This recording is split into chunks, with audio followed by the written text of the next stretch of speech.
आज अपन पढ़ेंगे horticulture. Horticulture में पढ़ेंगे फ्रूट क्रॉप, जो फल वाली क्रॉप है, फिर पढ़ेंगे वेजिटेबल क्रॉप्स, फिर पढ़ेंगे फ्लावर। तो इन सभी की एक टेबल बना के पढ़ेंगे। तो टेबल से अपन एक प्रत्येक क्रॉप से 6 क्वेश्चन बनेंगे और इस टेबल में एक भी लाइन एक्स्ट्रा नहीं है, सारी लाइन मोस्ट है। तो फर्स्ट क्रॉप है आम, मैंगो, जिसका बॉटनिकल नेम है मेजिफेरा इंडिका। तो इन सभी का अपन botanical name, family, origin, chromosome number और उपनाम ये पढ़ेंगे। ये सभी एग्जाम की दृष्टि से मोस्ट है। तो इनका वानस्पतिक नाम और फैमिली और ओरिजिन ये ज़्यादा मोस्ट है। तो फर्स्ट क्रॉप है आम, तो इसका बॉटनिकल नाम हो गया मेजिफेरा इंडिका और फैमिली है एनाकार्डियेसी। ये एग्जाम में बहुत बार पूछते हैं कि आम की फैमिली क्या है, तो एनाकार्डियेसी। आम का ओरिजिन है इंडो बर्मा और आम में क्रोमोसोम नंबर है 40। और आम का उपनाम मतलब आम को किस किस नाम से जाना जाता है, तो क्वेश्चन आ सकता है कि फलों का राजा किसे कहते हैं, तो फलों का राजा आम को कहते हैं। और राष्ट्रीय फल किसे कहते हैं, आम को। बाथरूम फल किसे कहते हैं, आम को। तो ऐसे क्वेश्चन आ सकता है। नेक्स्ट है पपीता।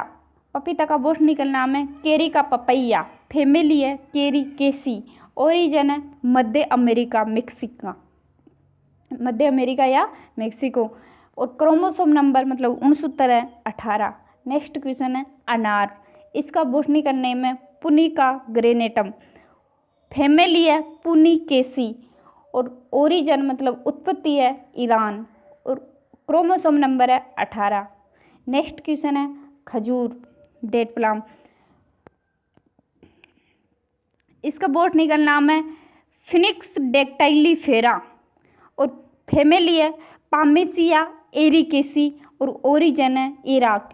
तो अनार और खजूर के दोनों के ओरिजिन में बहुत कंफ्यूज होते हैं, तो इनमें कंफ्यूज नहीं होना। अनार का तो ओरिजिन है ईरान और खजूर का है इराक। खजूर में क्रोमोसोम नंबर होते हैं 36। तो क्वेश्चन आ सकता है कि शताब्दी वृक्ष के नाम से कौन से फल को जाना जाता है, तो खजूर को जाना जाता है। और खजूर को सेंचुरी प्लांट के नाम से भी जाना जाता है। तो क्वेश्चन ऐसे भी आ सकता है कि कौन से फल वृक्ष को सेंचुरी प्लांट के नाम से जाना जाता है, तो वो जाना जाता है डेट प्लम मतलब खजूर को जाना जाता है। इसमें एक भी लाइन एक्स्ट्रा नहीं है, आप ध्यान से पढ़िए। आप नोटबुक लेके नहीं बैठे तो नोटबुक लेके बैठे ताकि साथ के साथ लिख सके। और आप हमारे चैनल को सब्सक्राइब नहीं किए तो सब्सक्राइब कर लीजिएगा। नेक्स्ट है मतलब नींबू वर्गीय फ्रूट है, जैसे नींबू, संतरा और माल्टा, इन तीनों पढ़ेंगे। इन तीनों में बॉटनिकल नाम बहुत मोस्ट है, इनका बॉटनिकल नाम में कंफ्यूज होते हैं, तो इनका बॉटनिकल नाम आज अच्छे से याद करेंगे। तो नींबू का बॉटनिकल नाम है सिट्रस ओरेंटिफोलिया और फैमिली है रूटेसी, ओरिजिन है भारत और क्रोमोसोम नंबर है 18। तो जो नींबू वर्गीय फल होते हैं उनकी सभी की फैमिली मतलब कुल होता है रूटेसी और उनमें क्रोमोसोम नंबर मतलब 69 होते हैं 18। तो नींबू का बॉटनी का नाम है सिट्रस ओरेंटिफोलिया और फैमिली है रूटेसी और ओरिजिन है भारत, क्रोमोसोम नंबर है 18। नेक्स्ट है संतरा। संतरा का बॉटनी का नाम है सिट्रस रेटिकुलेटा, क्या है, सिट्रस रेटिकुलेटा, फैमिली है रूटेसी, ओरिजिन है चीन और क्रोमोसोम नंबर है 18। नेक्स्ट है माल्टा, स्वीट ऑरेंज। इसका बॉटनी का नाम है सिट्रस साइनेसिस, फैमिली रूटेसी और ओरिजिन चीन और क्रोमोसोम नंबर 18। जो संतरा और माल्टा इनका दोनों का ओरिजिन है चीन और नींबू का ओरिजिन है इंडिया मतलब भारत। और इन नींबू वर्गीय ये फल है, इनकी सभी की फैमिली है रूटेसी और इनमें क्रोमोसोम नंबर सभी में 18 होते हैं। तो इनको अच्छे से याद कर लेना, कंफ्यूज नहीं होना। बेर, जिसका बॉटनी का नाम है जिजिपस मोर्सियाना और फैमिली है रेमनेसी, क्या है, रेमनेसी। बॉटनी का नाम बहुत बार एग्जाम में पूछता है कि बेर का बॉटनी का नाम क्या होता है, जिजिपस मोर्सियाना और फैमिली है रेमनेसी और ओरिजिन मध्य एशिया, क्रोमोसोम नंबर 48। और इसके अन्य नाम है गरीब का सेव। तो क्वेश्चन ऐसे भी आ सकता है कि गरीब का सेव कौन से फल को कहते हैं, बेर को।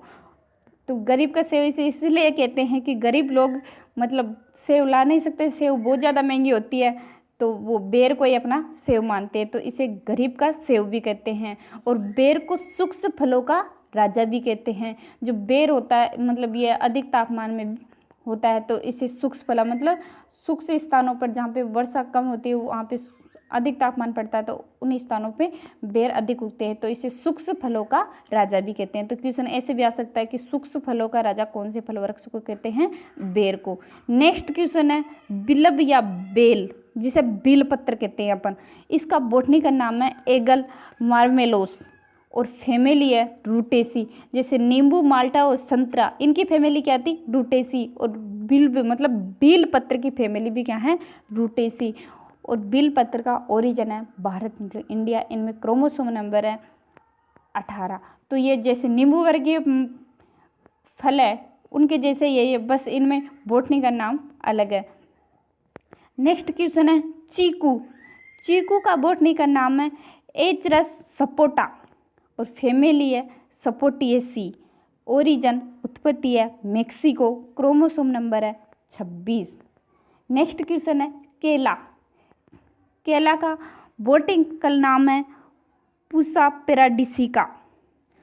फैमिली है मुजेसी। और केला का ओरिजिन एग्जाम में बहुत बार पूछ चुका है कि ये बहुत मोस्ट है। केला का ओरिजिन है दक्षिणी पूर्वी एशिया। तो ऑप्शन में दक्षिणी पश्चिम एशिया भी देते हैं और दक्षिणी पूर्वी एशिया भी देते हैं, तो इनमें कंफ्यूज नहीं होना। केले का उत्पत्ति मतलब ओरिजिन है दक्षिणी पूर्वी एशिया और केले में क्रोमोसोम नंबर पाए जाते हैं 33। और ये 3 एक्स लग रहे हैं कोष्ठ में, तो ये त्रिगुणित होते हैं, टेट्राप्लॉइड होते हैं। और ऊपर जैसे बेर में 48 4 एक्स लग रहे हैं तो टेट्राप्लॉइड है। केले को कल्पतरु भी कहते हैं, तो क्वेश्चन आ सकते हैं कि कल्पतरु कौन से फल वृक्ष को कहते हैं? तो केले को। और केले को सुवर्ण का पेड़ भी कहते हैं और एडमस फिंग भी कहते हैं, तो क्वेश्चन ऐसे भी आ सकता है कि एडमस फिंग कौन से फ्रूट को कहते हैं? वो कहते हैं बनाना को। सुवर्ण का पेड़ भी कहते हैं। नेक्स्ट क्वेश्चन है अंगूर। अंगूर का बोटनिकल नाम है वाइटिस विनिफेरा और फैमिली है कि वाइटेसी और विटेसी। तो इसके बोटनी का नाम पे अपन को फैमिली अच्छे से याद हो रही है। तो बोटनी का नाम है वाइटिस विनिफेरा और फैमिली है वाइटेसी या विटेसी। और अंगूर का ओरिजिन मतलब उत्पत्ति स्थान है रूस का आर्मेनिया क्षेत्र और अंगूर में क्रोमोसोम नंबर पाए जाते हैं 38। नेक्स्ट क्वेश्चन है अमरूद। अमरूद का बोटनी का नाम है सीडियम गुआजावा और फैमिली है मिर्टेसी। और अमरूद का ओरिजिन है पेरू और अमरूद में क्रोमोसोम नंबर मतलब गुणसूत्र पाए जाते हैं 22। और अमरूद को उष्ण जलवायु का सेब भी कहते हैं, तो क्वेश्चन ऐसे भी आ सकता है कि कौन से फल वृक्ष को उष्ण जलवायु का सेब कहते हैं? तो उसे कहते हैं अमरूद को। और कल्पतरु और स्वर्ण का पेड़ एडमस फिंग केले को मतलब बनाना को कहते हैं। और गरीब का सेब बेर को कहते हैं और शुष्क फलों का राजा बेर को कहते हैं। और राष्ट्रीय फल किसे कहते हैं? आम को कहते हैं। और बाथरूम फल आम को कहते हैं। फलों का राजा कौन है? आम है। नेक्स्ट है आंवला, जिसका बोटनी का नाम है अम्बेलिका फिरा ओपिसिनेलिस। आंवले का बोटनी का नाम है अम्बेलिका ओपिसिनेलिस और आंवले की फैमिली है यूफोरबिएसी। तो ये फैमिली आंवले में बहुत बार पूछते हैं। और आंवले में ऐसे भी क्वेश्चन पूछते हैं कि आंवले में जो फूल आते हैं वो कब आते हैं? ये एग्जाम में बहुत बार पूछ सकते हैं। आंवले में फूल आते हैं फरवरी मार्च में। आंवले का ओरिजिन मतलब उत्पत्ति स्थान है इंडिया भारत और आंवले में गुणसूत्र पाए जाते हैं 28। आंवले को इंडियन गुंजबेरी भी कहते हैं, तो क्वेश्चन आ सकते हैं कि इंडियन गुंजबेरी किसे कहते हैं? आंवले को। और ब्लैक गुंजबेरी कहते हैं जामुन को। तो इन दोनों में कंफ्यूज नहीं होना। आंवले को कहते हैं इंडियन गुंजबेरी और ब्लैक गुंजबेरी किसे कहते हैं? जामुन को। जामुन थोड़े काले काले कलर के होते हैं तो उसे ब्लैक गुंजबेरी कहते हैं। आंवले का बोटनी का नाम हो ही गया। और फैमिली यूफोरबिएसी, ओरिजिन भारत और क्रोमोसोम नंबर 28। तो इसको अच्छे से पढ़ लेना। इसमें एक भी लाइन एक्स्ट्रा नहीं है, सारी लाइन मोस्ट है और इनमें से 100% क्वेश्चन आते हैं। अब नेक्स्ट पढ़ेंगे अपन वेजिटेबल क्रॉप। उनकी भी ऐसे ही टेबल बना के पढ़ेंगे जो एक बार में अपने 6 क्वेश्चन याद हो जाएंगे। प्रत्येक क्रॉप से 6 क्वेश्चन याद हो जाएंगे। जो ये बनाना मतलब केले का अन्य नाम है कल्पतरु, तो केले के कल्पतरु भी कहते हैं। और क्वेश्चन ऐसे भी आ सकता है कि कल्प वृक्ष किसे कहते हैं, तो कल्प वृक्ष तो नारियल को कहते हैं और कल्पतरु केले को कहते हैं। और जो फलों की रानी होती है उसे लीची कहते हैं और फलों का राजा आम होता है। और शीतोष्ण फलों का राजा सेब। तो फलों का राजा वैसे तो आम होता है और शीतोष्ण फलों का राजा सेब होता है और फलों की रानी लीची होती है। खजूर मतलब डेट प्लम के लिए एक कहावत कही गई है कि पैर पानी में और सिर आग में। ये क्वेश्चन एग्जाम में बहुत बार आ चुका है। तो पैर पानी में और सिर आग में कौन से फल वृक्ष के होते हैं, खजूर के। उसके पैर तो पानी में होते हैं और सिर आग में होते हैं। तो ये कहावत किसके लिए कही गई है, खजूर के लिए, डेट प्लम के लिए। और खजूर होता है उसमें मतलब प्रोपेगेशन जरूर होता है कि खजूर में प्रोपेगेशन किसके द्वारा होता है, तो खजूर में प्रोपेगेशन ऑफशूट व सर्कस द्वारा होता है। तो इसमें ज़्यादा बेट रहेगा ऑफशूट। एक ऑफशूट में वजन रहता है 6 किलोग्राम, कम से कम 6 किलोग्राम और मतलब 10 से 12 kg वजन होता है एक ऑफशूट में।